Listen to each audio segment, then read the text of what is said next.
ערב טוב, שמי אופיר הראל, אני מפקד יחידת ג'ים של מחוז חוף, מרחב מנשה. היחידה הוקמה לפני כ7 שנים, מונה נכון להיום כ21 מתנדבים, בעלי רכיבי שטח, שזה הייעוד של היחידה.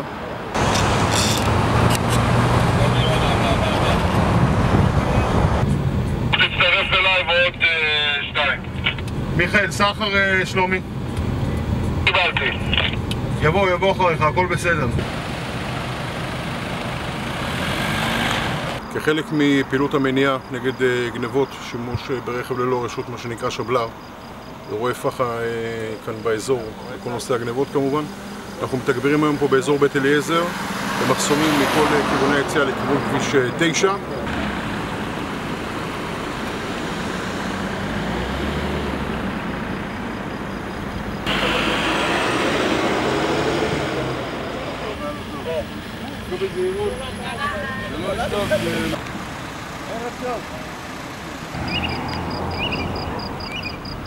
תקשיב, זו שאני מקבל צילום או שאנחנו צריכים לנסוע איתך לתחנה, מה שאתה מחליט. לחדרה. אין מה לעזור. איך אני יודע מי אתה בכלל?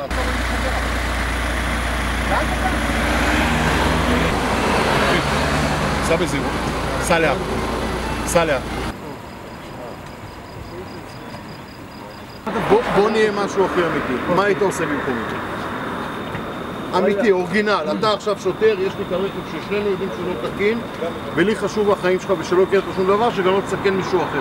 מה היית עושה? חושב המצב, אחי. של מה? שלי, מה זה של מה? המצב שלך הוא חשוב, ולא משנה אם אתה תיפגע, תפגע במישהו אחר. לא יפגע במישהו אחר, מחנה את האוטו. אבל אם האוטו שלך עכשיו, בוא נאמר, אתה נוסע ואין לך הרי ברקסים, אתה הרי לא עברת טסט, אף אחד לא בדק. ברקסים אין לך לסם. אתה מכונאי? אני מכונאי. בדקת? מכונאי בדק. אתה בדקת? אני... מה המכונאי אמר לך? החליף ברקסים. ברקסים, פיקס. קיבל כסף? נכון. גם אם הם לא קיבלו מבחינת של כלים. טסטר. יופי. אין לך טסטר. מה את הראש שלך, נכון? עשית תאונה אחת, חס וחלילה, באת לכיכר, אוטו בא, לא הצלחת לעצור, הרגת אישה, אבא, ילד קטן ואת עצמך. נכון? ואני שומע עוד רבע שעה, פורט, זה עשה תאונת דרכים, פגע בזה, מה אני אמור לעשות? תכניס אותי לכלא, אחי, מה אתה עושה? אחרי שהרגת מישהו? לא אני אכניס אותך לכלא, מישהו אחר יכניס אותך לכלא. לא, חס וחלילה לא עובדים. אני אעשה איתך הסכם. אוקיי. אני מצלם את האוטו. אם אתה תעלה בבדיקה ואתה בלי טסט, אוקיי. האוטו הולך לאפסום. מה זה יפסו? הולך למשטרה. אין בעיה. בסדר, לאפסום, כי צריך לקבל גם הורדה. מקובל עליך? מקובל. איפה הבית שלך? חטיבת הנחל. אתה רוצה ליווי משטרתי? אני סומך על עצמי. לא, כי זה לא יקרה, גם אם תרצה, זה לא... למה הצעת? לא, אתה יודע. אח שלי, ישירות הביתה. מעריך את זה, שיהיה לך מעריך. בסדר? לאט בזהירות. בריאות. תודה רבה.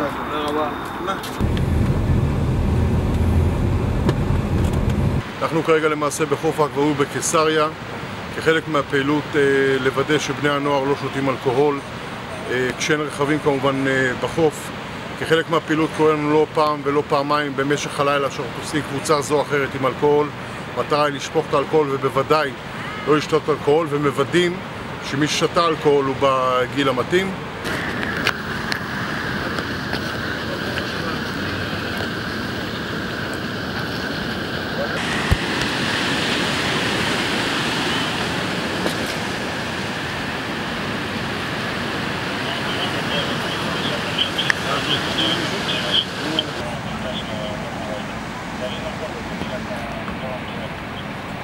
אנחנו גם דואגים לכך שאין לנו פריצות לרכבים ושלא לנו הפתעות מחר בבוקר ונקבל תלונה מאזרח זה או אחר שרכבו נגנב או נפרץ ברמה זו או אחרת.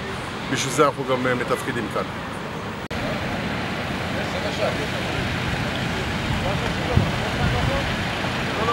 נראה שהכל בסדר מבחינת הרכבים מאחורה. לנסוע לכיכר ולהתברז הפוך? אנחנו נשמח כמובן אם יש מתנדבים נוספים שזה מעניין אותם, רוצים לתרום מתוך השליחות, מתוך העזרה, מתוך השמירה על הביטחון. אנחנו נשמח לראות את כולכם. היחידה שלנו יחידה מאוד מגובשת, מאוד מאוחדת ומאוד עם ניסיון. מקווה לראות אתכם איתנו.